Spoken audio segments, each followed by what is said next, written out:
Good afternoon. Welcome to our Social News Desk webinar, Social Media Success for Small Teams. We have a great panel lined up today to share their experience managing social media with limited resources.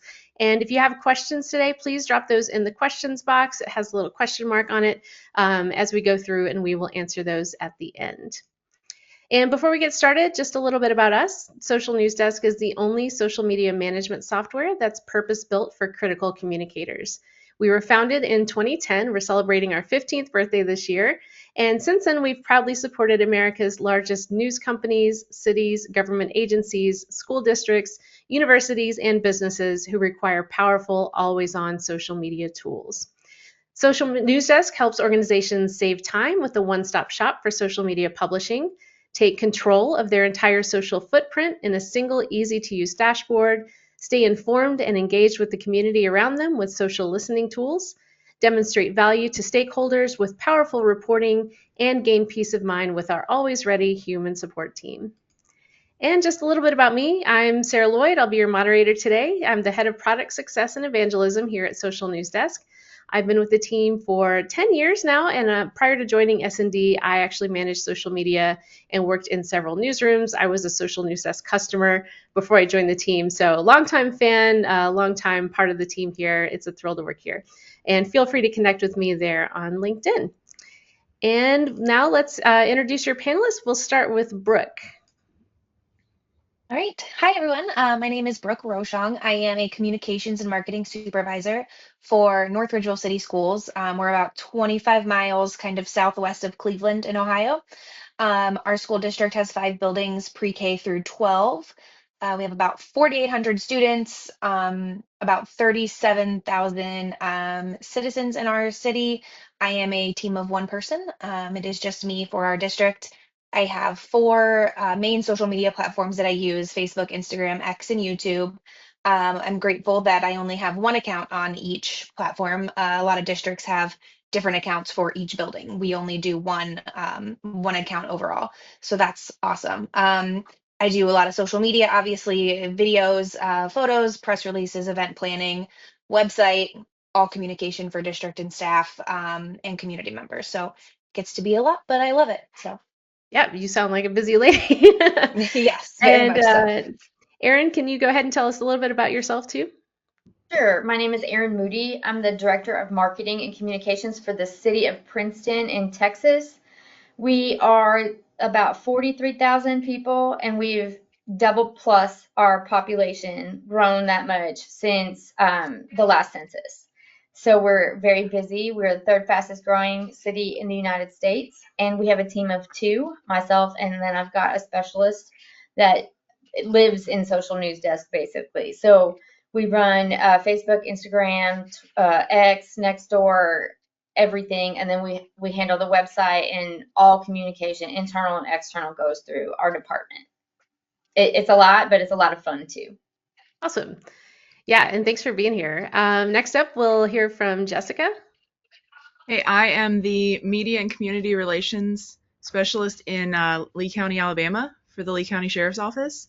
We have, I think the population on the last census was 176,000, and I heard the other day we're at 181, I think. I handle all of our social media across the board: Facebook, Instagram, LinkedIn, Blue Sky, all of it. Our website, our event planning, you name it, press releases, if it's going out, it probably came through me. Yeah, that's that dreaded other duties as assigned. Starts to Yes, pile very up. much so. I'm planning an HR thing for tomorrow, actually. Oh my goodness. All right, and speaking of which, Kara, please tell us about yourself. Hi everyone, my name is Kara Raftery, and I'm the Communications and HR Manager for the City of Leavenworth in Washington. We're much smaller. We have a population of about 2,400 people, but we are unique as that we are an old world Bavarian themed town, so we see about 3.6 million visitors annually. So that brings some unique challenges for our small city. We are currently on Instagram, Facebook, LinkedIn, and Nextdoor. We have the city account, but we also manage our community pool account in the summer. And yeah, so internal, external communications and HR, it's never dull here at the small city. Everyone's like, oh, how's your slow season? And you're like, oh, is that happening? No one told me. So it's really exciting. Lots of things changing. And I'm really excited to chat with you all about social media. And I'm a team of one, and have been. So hopefully we can share some helpful insights for everyone else here at the team of one today as well. Awesome. Thank you so much, Kara. And yeah, we'll kind of jump in. The format today is I'm going to ask a question and then our panelists are going to jump in and answer. And again, if you have questions that you'd like to ask the panelists, we will have some time for that at the end. So please put those in the questions box today. So first up, we're going to discuss a few things around your daily workflow and overall social media strategy. So first up, how do you prioritize your daily social media tasks, such as creating content, monitoring your platforms, responding to comments, and analyzing performance? Okay, I'll go first. Mine is the squeaky wheel gets the oil. Whatever happens to be the, oh my God, I have to handle this right now moment is obviously going to take the priority, and everything else is just going to fall on the back burner until we can make it happen. Because we're law enforcement, every now and then there's going to be an incident, and it could be a good one, it could be a bad one, you never know. And all of a sudden, Facebook will explode. And so my priority shifts immediately to checking those comments, prioritizing, keeping an eye on those so that we can go from there and know what the next thing is. So we have an editorial calendar. It's a rolling 12-month calendar, so we can plan for observation days or, different things events, things that we have and we know that are coming and we need to push. So we work a month ahead, so we can schedule all of those out. So when it comes to the daily tasks, there's not as much shifting around for us because we've got the bulk of the stuff out of the way. To Jessica's point, a lot of times, and it's always public safety, they throw a wrench in our plan. It's usually a couple times a week. So we've got to move some things around, but because we plan ahead, we can flex. I think for me, being in the school district, I use my summers very strategically. Not having kids for an entire 2 months is wonderful. We love our kids, of course, but I can really focus and get a lot more done in the summer. So usually that's when I kind of look ahead and I plan. And using Social News Desk, I kind of plan the entire year ahead when it comes to like all those appreciation days, principal day, lunch hero day, bus driver day, whatever it is. I have a list of those. So usually in the summer, that's like my main go-to, is I kind of work through all of those. And then the good news when it comes to school, for the most part, is a lot of our things is just like highlighting great things that are happening in our buildings, which can be pretty evergreen. I try to keep it as timely as I can, but there are, we've had days where we have three different things going on at once, and I don't want to post it all at the same time. So then I do kind of spread things out and use Flashback Friday and all of those hashtag kind of things that I can to try and make sure I get everything posted in as a timely manner as I possibly can. I love how organized everyone sounds right now. So I plan my daily. I plan my daily on the daily. No, so I actually meet every week with my supervisor, our city administrator, and we prioritize all of our messaging for the week. So if anything's coming up, we work back from the year to the month to the week. So and then I have learned to set out blocks of time every day that I am either answering to incoming messages from like our hello account for our email or responding to social media comments that come in, especially after we know a post is going out that may be a hot button topic. I always schedule half an hour to an hour to make sure I'm checking our social media accounts to see anything like that. So daily, I highly recommend time blocking so that it's very intentional and you can plan accordingly. Not that we can always plan accordingly for public safety or things arise, but yeah, every day is a new day, but time blocking has been a real time saver for me. So that way I'm checking our platforms and making sure I'm not missing anything that comes in. Yeah, I love that idea. Especially, if you have your social media posts scheduled in advance and kind of knowing when you might have a little bit of blowback or, comments that you need to respond to. That's a really great idea. All right. Thank you, ladies. Next question. What are your favorite tools or platforms to manage social media? And tell me a little bit about what you love about them.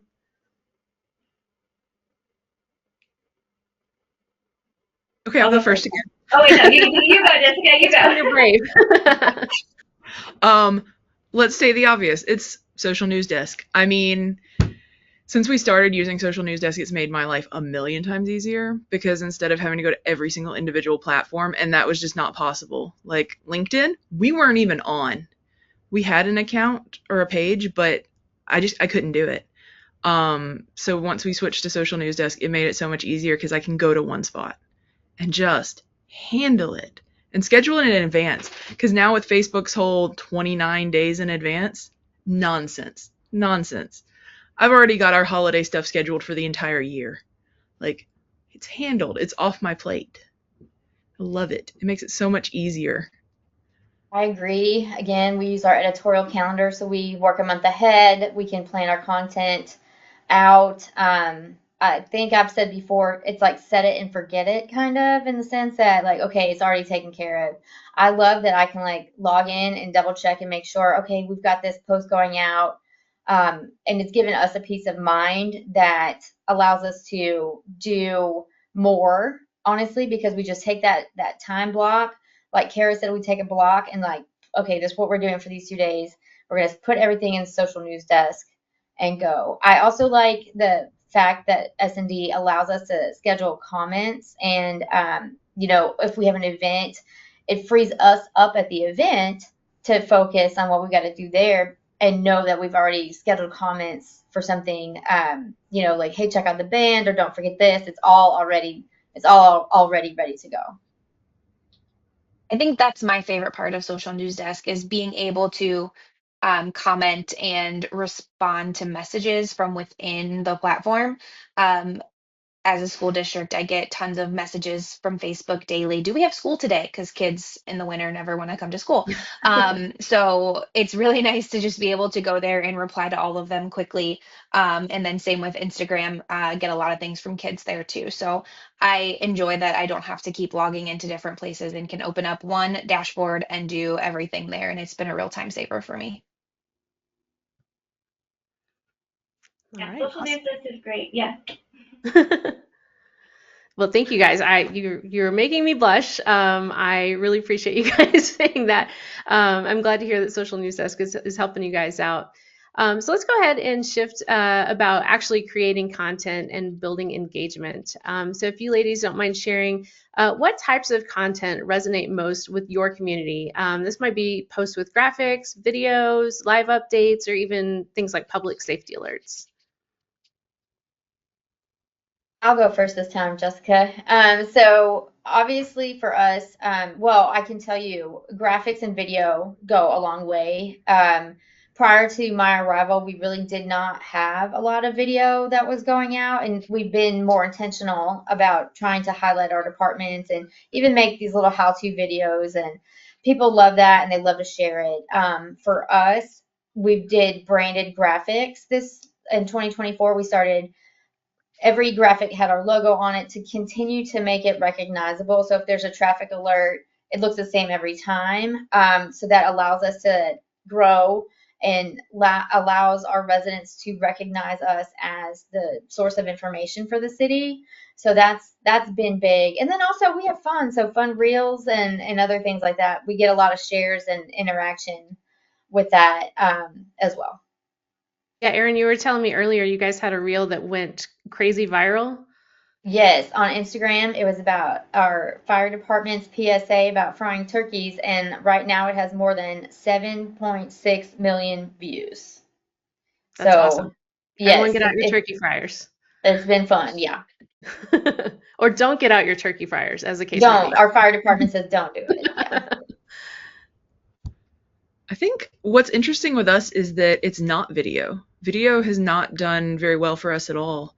Even when we had a TikTok, and I would get, some interaction, but it wasn't nearly as much interaction as I get on just photo posts. That's the thing that we get the most, is when I can post a photo of just something that's happening around our office or around the community that our guys are involved in. That gets so much more traction and just seems to be something that more people relate to, because it's like, oh, these are real people. They really are in our community. We really can see them doing things. And then honestly, as far as getting views, the worst thing is when we have a missing kid. But luckily, our community spreads that far and fast very quickly when that happens. And we have a graphic that we put the kids' information in very quickly so that we can get it out as fast as possible. It's a template I've built that I have access to. Our investigations department has access to if it's the middle of the night. And that has really helped get those things out really quickly and spread so fast. With, like you were talking about, having the logo on everything, it becomes very recognizable. People know that this is a legitimate source that is asking for help finding this child. They recognize that instead of it being some random photo of a kid that, Josh is sharing on his Facebook. So that has really helped with the community too. I think from a school standpoint, we do anything we can to get our students involved in the social media process. For instance, when we've used all 5 of our calamity days because of the weather in Ohio, but when we knew it was going to be really cold and we called off like 2 days at a time because the temperatures were so cold. We had students outside and they did cute little videos, and that's what we posted on social. So anything that we can do to get our kids involved, that always gets the biggest comments and likes and the biggest reactions out of our community. I would narrow mine down to 4 things: people, puppies, pine trees, and primetime news. So anything where people can recognize somebody, or they see a familiar face, or it just makes it personable, right? As a city, it's hard. You're usually not always put in a good light, but people, it makes it more personal and sort of makes it more friendly. Puppies, they're always a hit. We're a super dog-friendly community, and we love anybody with puppies, and we do cool dog tags in our city. Pine trees, we're Washington evergreen state. We are at the bottom of the Cascade Mountains, so Leavenworth is naturally one of the most picturesque places. It's highly photographed. It's gorgeous. If you haven't visited, I highly recommend. And then primetime news. It is amazing the things that, so anything that you would consider like your local news would pick up. So we had a story where a rogue truck did donuts in our Front Street pedestrian plaza in our park, where it's a known, it's like a beloved place, and it just went totally viral. It was picking up on the East Coast, and so that for us was something like, hey, the park is closed because someone chose to do donuts. It was just a picture of the muddy street in our downtown. It's lit all winter long, so that really resonated with people because it recalled memories of sliding down the hill or bringing their family. So.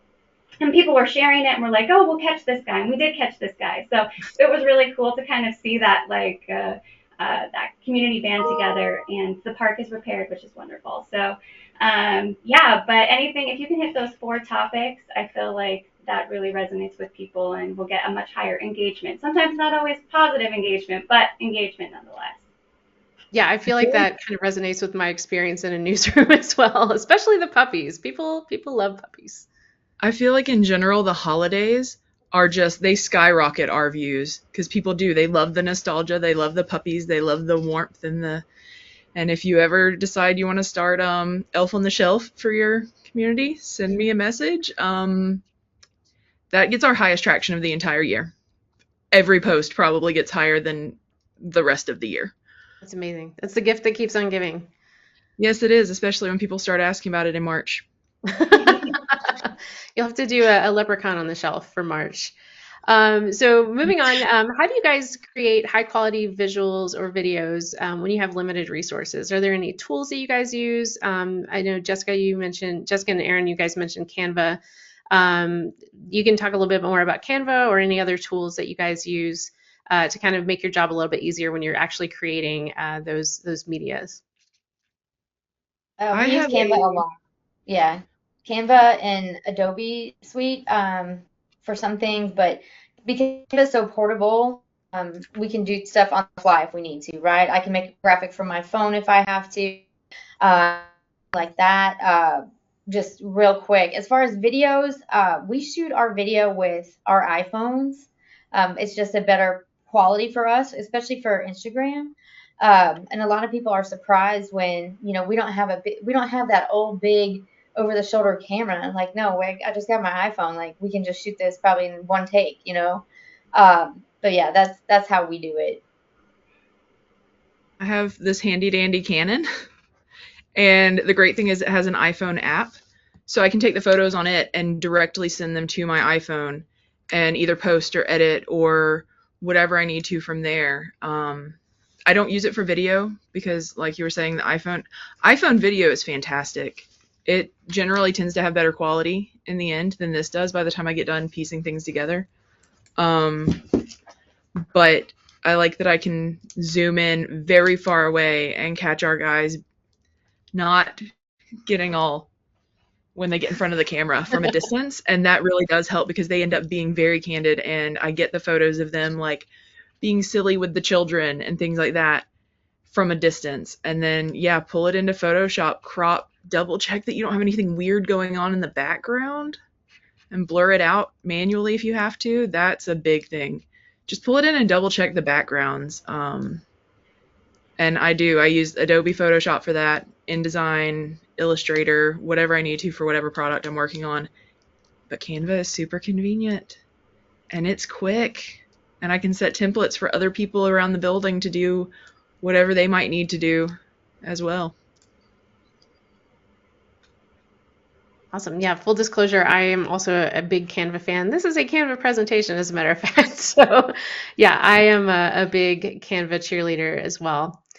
All right, so let's talk a little bit about collaboration and delegation. Since you guys are part of a small team or the entire team, how do you guys delegate work to other people to kind of share the load?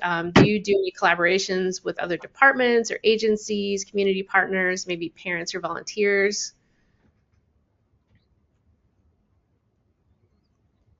I mean, in our district, our teachers are pretty amazing about sending me things.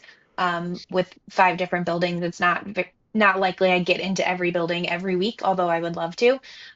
So a lot of my teachers are great at sending me photos. You know, that's the convenient thing about iPhones now, or even Androids, whatever you have. Everyone has a camera these days, right? So you can capture anything you need.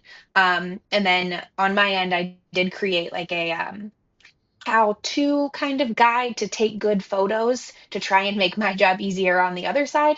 So I created like a brand style manual with tips on how to take photos with, better lighting outside versus inside, framing, that kind of thing.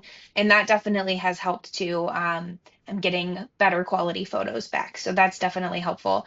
And then I'm lucky with, I have a senior in high school. She's interested in marketing and PR. And so she volunteers with me twice a week. So it's always nice to have someone who loves to be out and about, knows all the kids, and, hey, can I grab a picture of this and do that? So having that person who's able to help out a lot is very, very nice. I meet with our directors once a quarter to find out what they need from us beyond what we already know in the editorial calendar, right? So we know that Public Works Week happens every May, but are there needs beyond that Public Works might have in the month of May? So getting stuff from them and other departments is kind of easy when you do that. We have that regular meeting established, and then if anything comes up in the meantime, of course, they're going to let us know. But Social News Desk has allowed us to tap in some team members in public safety and in public works. They have access and they can see like what's happening, so they can rest assured, okay, they're on it. They already have it planned. They can, approve content, not approve content, change. We can change stuff at their request. But I do like the idea of telling them how to take better photos. Because as a matter of fact, I got like 3 public safety photos the other day, and 2 of them were really blurry. So I can't use it. What do you guys take? Like, what phones do you guys have over there? So just trying to, that's a great idea, Brooke. I'm going to steal that from you. Yeah. Yeah, the public safety guys, our guys are very interesting. They send me blurry photos all the time too. And I'm their internal person. So Need to start passing out lens cleaners. I think that's like the number one offender is people have their dirty camera lenses. And well, they also we use WhatsApp to communicate a lot, and so they'll send the photos through WhatsApp, and that already degrades them. And going iPhone to Android and back will also degrade the photos. And so there's a lot of teaching them to email photos instead of just texting them, which I know is that extra step that nobody really wants to do, but it keeps your photos a lot more crisp because they're not getting lower and lower pixel counts and all of that each time they get sent. So That's a great point. All right. So how do you guys work with leadership to get approvals for sensitive or high profile posts? Like if you have an incident that happens, in the public safety realm, what are some of the steps that you guys take to get those things approved, or do you have an approval process? I go directly to the sheriff with it. I mean, his door is always open. I go directly to him and I say, hey, this is what's happening. This is what I want to put out.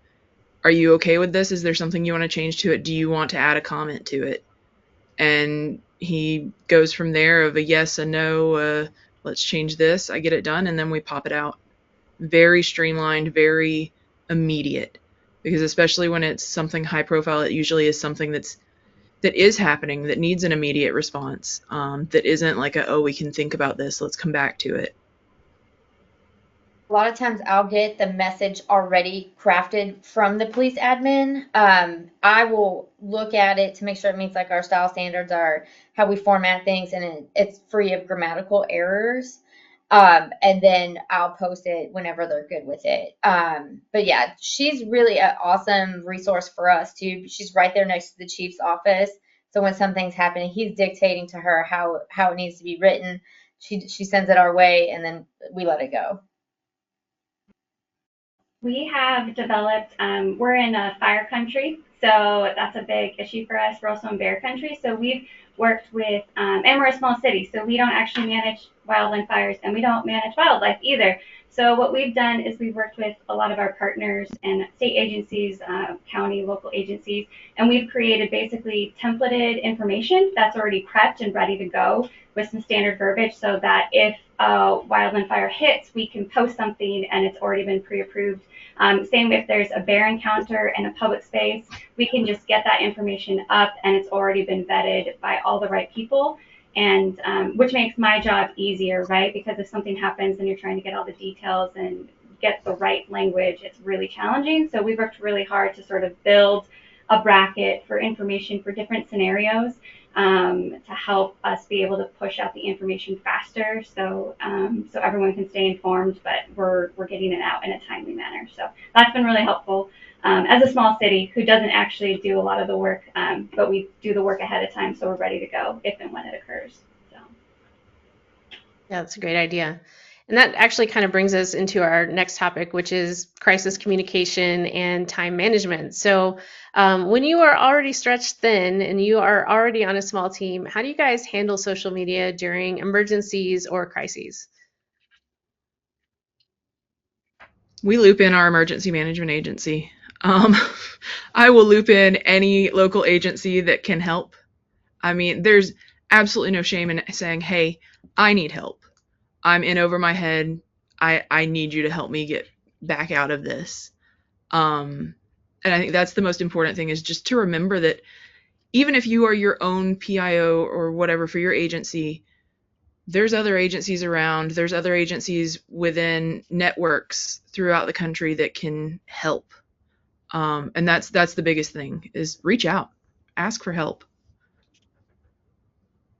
I will say that the same thing, Jessica. The PIOs here in the North Texas area are very close, and we help a lot with each other in the sense of like information sharing or best practices. But I know I can count on a lot of my peers around me if I need something.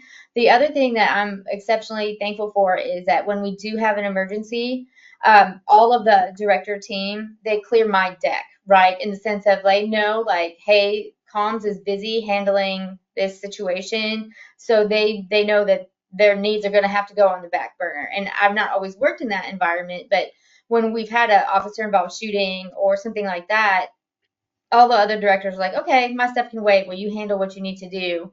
and then we'll come back around. So that's been a big thing for us here. Our leadership team is really tight knit, so they know, the balance that we need whenever it kind of hits the fan. Yeah, that's great. So we tend to have almost like a folder of any scenario you can think of that we've kind of collected over, the last, I've only been here like 2 years or so. So everything that like I've had to put out on social media or press release or anything like that, I have saved, and then we have like kind of like a base to work off of.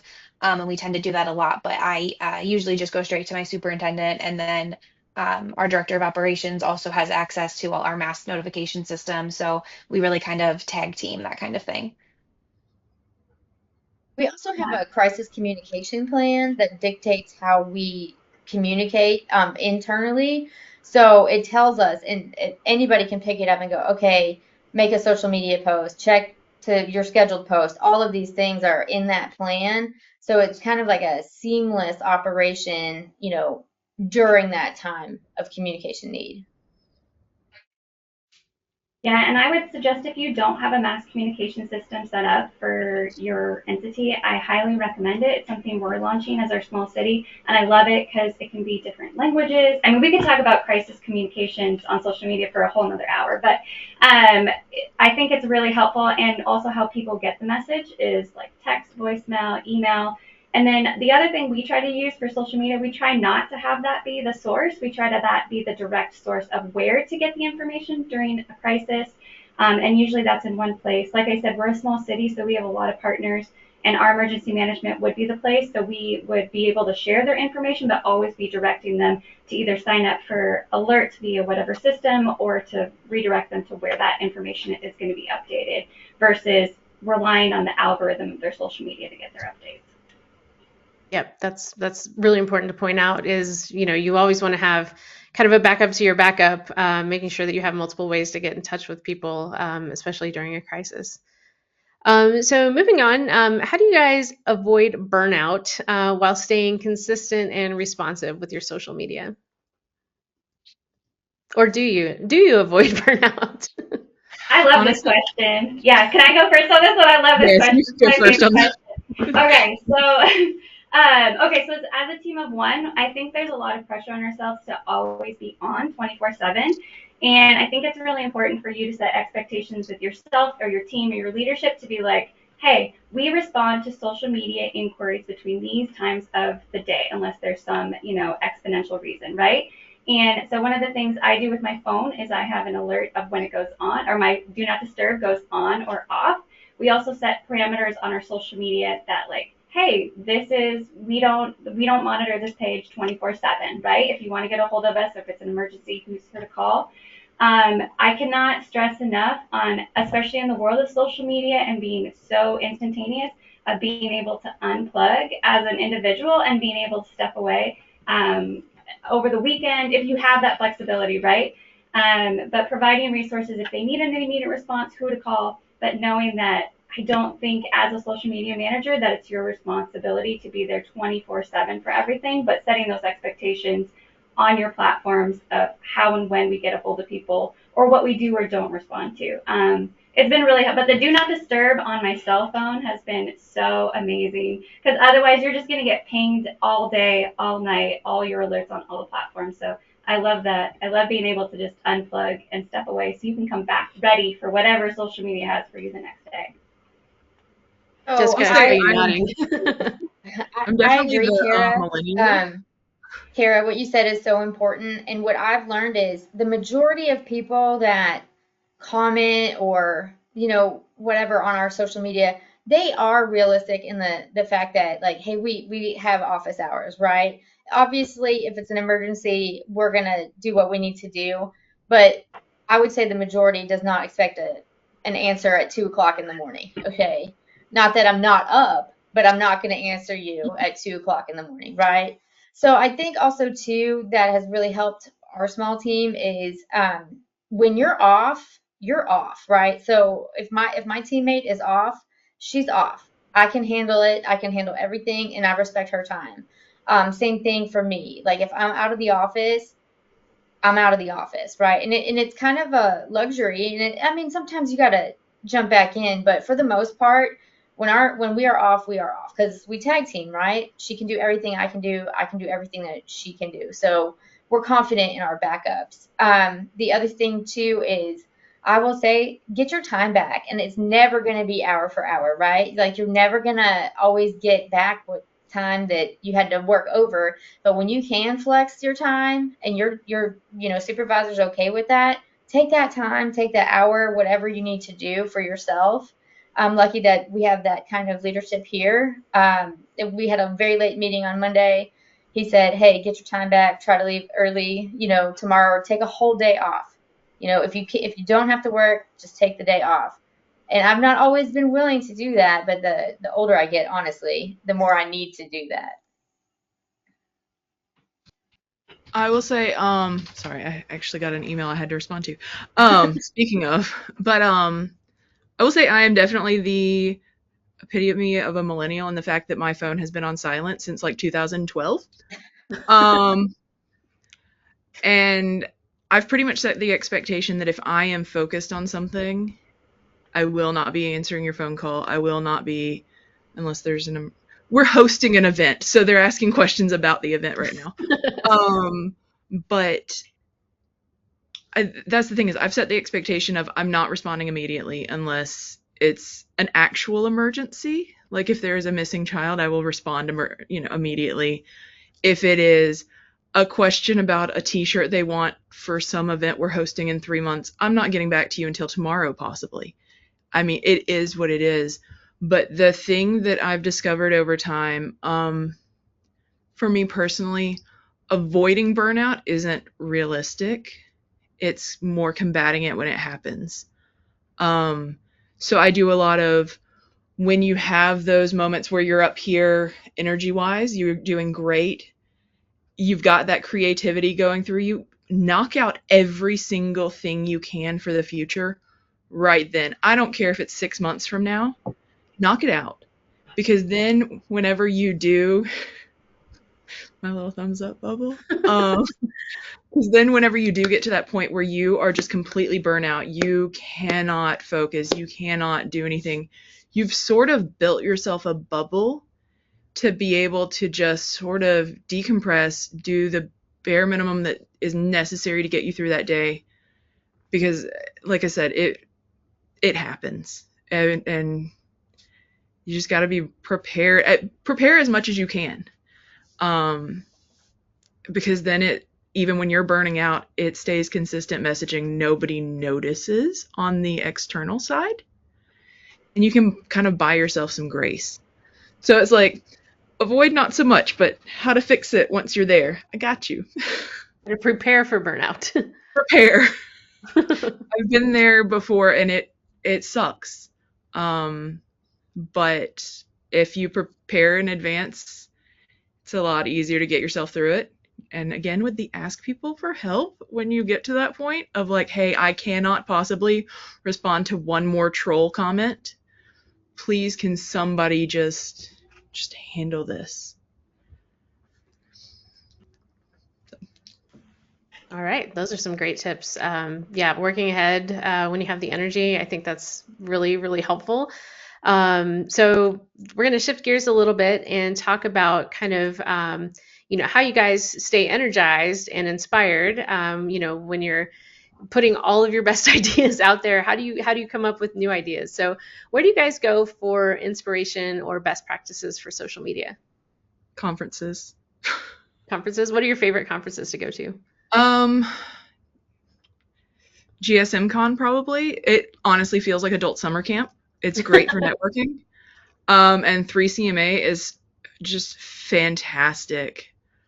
Those have been the ones that I've come back with the most inspiration from, because I think the people that are going to them are also sort of looking to bond and looking to trade the ideas. And so those, I mean, really and truly getting out there and talking to those people, because you can look at Facebook all day. I mean, everybody has their different ideas they've got on Facebook. I still do it, but like talking to real humans, get outside, talk to the humans. You can see what they're looking for, what they're looking at, and they'll tell you what has worked for them and what has not, so that you're not sitting here making the same mistakes they made. And that's such a great tool, because then you skip that stumbling block. Also, Pinterest is just a great side note, perfect for inspiration. Just go to Pinterest, start searching keywords, and just scroll. Just visually just scroll it and see. I went to art school. Like, that's what we do. You scroll through, find inspiration, and go from there. I don't know if any other states have something similar, but in Ohio we have it's called OSPRA. It's Ohio School PR Association. So we have a conference every April, which is pretty awesome, and it's a smaller conference, but it's 2 days, and I don't know how many school districts go. I think last year about 50 school districts went, and some are bigger school districts that have, like Columbus, they have like a team of 20 people, but they have thousands and thousands of kids. So, but that's always where I get I connect with people, and then also we do, and we're in Lorain County, and we do monthly communications meetings with all of the school districts in Lorain County. We meet once a month and we kind of go over things, because a lot of the things we connect, oh, you've got this email that you had to address, and we also got that, or, snow days, anything along those lines, we tend to overlap a lot and we share communication that way. So that's always super helpful to have a group of people that you can reach out to, that are going to be responsive and help you out in any way they can. I also highly recommend following. I have a few favorite accounts like Oregon Metro and Vancouver Wall. I love their social media. I think it's great. I love what they do. So I'm continuously like being like, oh, that's awesome. And I'll like screenshot it, or just taking examples or notes for next time. But one of the other things for inspiration is honestly, so the PIOs, I love that everyone has like a little core group. And if you don't have one, I recommend getting one. The PIOs in our area, we meet bi-monthly, and we're always talking about, hey, what are you doing that's working, what's not working? And it's just so helpful, and it's just so validating to one, not like you're alone or the only one struggling with it. But I always come away with something valuable and insightful, and it just helps me to stay curious and look for opportunities versus seeing like nothing's working, but just being like, well, this didn't work, what should I try next? So if you don't have a core group of people that you're bouncing ideas off of, I highly recommend gaining one for whatever format looks good for you. But I also recommend being a very cool troll and looking at, because there's so many cool municipal accounts. The Park Service obviously is, amazing, and but highly recommend following other municipalities or school districts or law enforcement agencies to see what they're doing, and then kind of so you don't have to reinvent the wheel a little bit. I will say on that, the National Park Service Facebook, top notch. And if you don't follow TSA on like Threads and Twitter and all of that, you are missing out. They are hysterical. The two of those, fangirl all day. I also look to like the private sector or commercial accounts to see what they're doing. One of my favorite accounts is Wendy's, right? Because they are kind of ruthless on their pages. It's just funny. Obviously, we can't be like that in government, but look at what's trending as far as major news, like the Super Bowl. We had some great opportunities for that. Like what's coming up, who's doing what, and then I always look at the peers around here that I have that I really admire their stuff. And what did they say? Imitation is the most sincere form of flattery. So it's going to be our spin on it, but I've got the idea from a peer up here. Yeah, that's awesome. Yeah, those are some great tips. Jessica, you were mentioning some of your favorite accounts. One of my favorites to follow is the Consumer Product Safety Commission on Blue Sky. Oh, I haven't found them. They are unhinged a little bit, but unhinged and informative. So it's a great mix. That's the thing about the TSA accounts, is that they sometimes rival Wendy's in their sassiness, and they are completely unhinged, but they are fully informative. And it's the same thing that draws me into the National Park Service accounts. Like right now, the latest National Park Service is sharing from Scotts Bluff National Monument, where they have these like ox statues that fell over in the wind, and we're telling people about the wind, and it just says, oxen tip over due to high winds, lose 2 days. Oregon Trail. That's all we've got.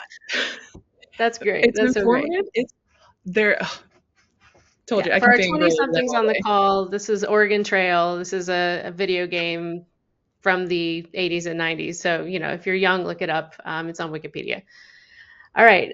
So how have you guys found any hacks or shortcuts that work particularly well for small teams? Anything that you guys do to kind of like make your team seem bigger than it is? Anything to just take things off your plate? Canva templates. Create your own templates in Canva that you can drop things into when you need to later. And that way, like if there's a road closure or something like that, you just knock that, changing that little bit out, maybe add a new photo or a new map to it, whatever, and send it out. And that tends to go pretty well with getting things out quickly. But also, again, with the scheduling ahead, if you know that something's happening, if it's something simple or like even scheduling behind sometimes, if you have a whole lot of events, you can make it seem like you were in 500 places at one time just by scheduling all of these things to kind of overlap as far as the algorithm and news schedules go. Like I've been out of town for 2 weeks straight and you couldn't tell from our social media. It looks like there's 3 of me operating at one time.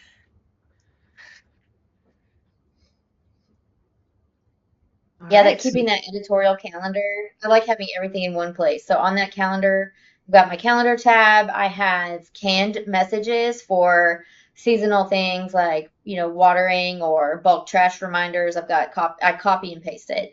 And then I keep, I'm also responsible for the weekly newsletter. So I keep a list of all the topics that I talk about in each one. So for the next year, what do we talk about in February? Okay, I can look back. So it's really just building up, it's your arsenal of resources that really just helps us get stuff out the door. Yeah, And automation. one thing particular. Sorry, go ahead. No. Automation is key, right? Anything you can pre-schedule in advance, anything that's already pre-designed, anything you're not having to spend time and energy starting from scratch is saves you so much time and energy. And anything you can delegate. Like we actually got to hire 2 local photographers because I can't be everywhere at once. So that way I can disperse for different things, and then they just sent me the content afterwards, so which has been helpful. But automation, programs that streamline effective pre-scheduling and build out and just reuse, it's great. But go ahead, Brad. I will also use the note feature in Social News Desk. We did an entire series on our school bus drivers, drivers of the Ridge for North Ridgeville, and so I had, I think, 35 to 40 of them. And so trying to space those out appropriately and know which number I was on for which person. And so I went into the monthly view of the calendar and was able to add notes and say, this person this day, and then build the graphics as I went so that I didn't forget someone or skip or, out of order, anything like that. So I've also found that to be pretty helpful for myself. Yeah, that's great. Just kind of as a placeholder. So when you're ready to actually create the content, you're ready to go, and you don't have to think about when and what was the last one, that kind of thing. That's great. Yeah. All right. Also say Chat GPT. Okay, so I use it like if I need a caption, hey, write me a 3-sentence caption about whatever. Okay, proof it, make sure it's good to go. But that definitely does help when it's busy. And we have an unwritten policy against any sort of Chat GPT or anything like that. We don't use it at all. Everything comes from one of us directly. Sure. Yeah, I mean that's kind of the debate right now is how much AI can get involved, and I know some departments have a no AI at all policy, and some are like, no, the more the better, like help us out. So yeah, that's really interesting that you guys are kind of like on opposite sides of that issue. All right, one more question, last question, except we do have some questions in the Q&A. But my last question is, if you could give one tip to another small team managing social media, what would it be? Plan ahead. That's it. Plan ahead. It's Social News Desk. I swear I didn't tell her to do that. Lets you plan ahead for like 3 years or something. Yeah.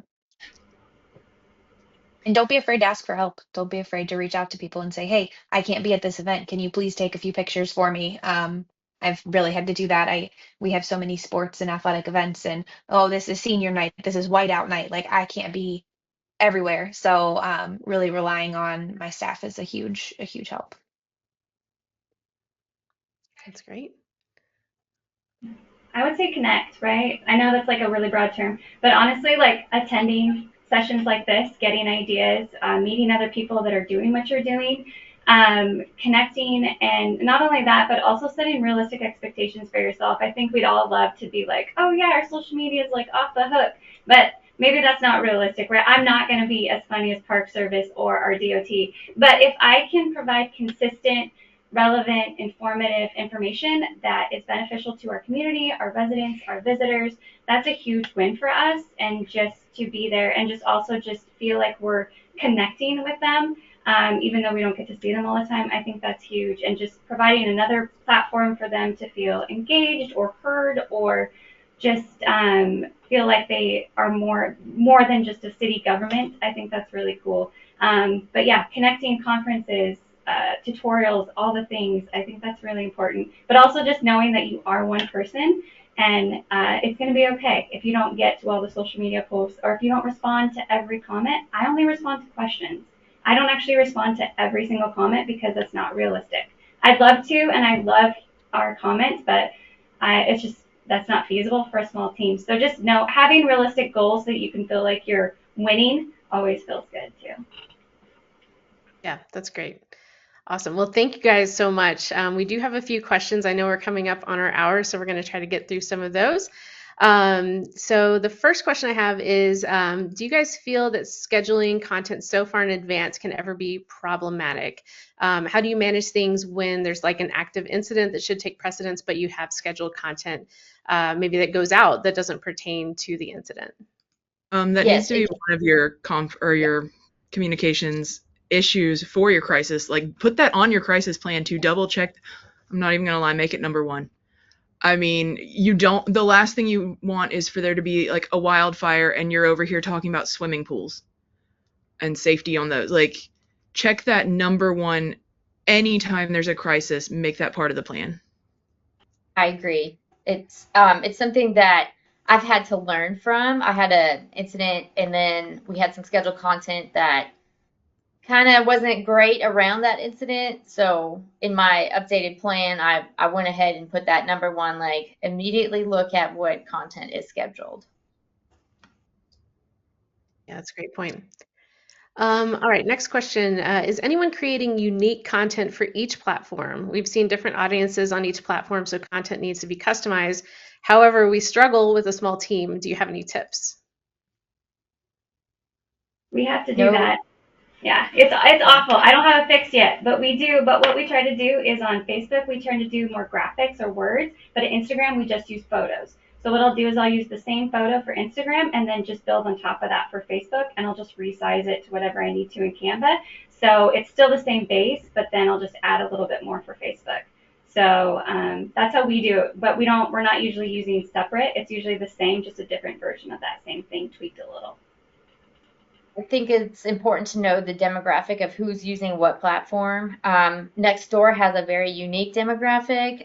Facebook has a demographic, same thing with Instagram and X, right? So know who is on it, and that allows us to, like Kara said, we're using the same message. We're just tweaking it a little bit to be more appropriate for that platform.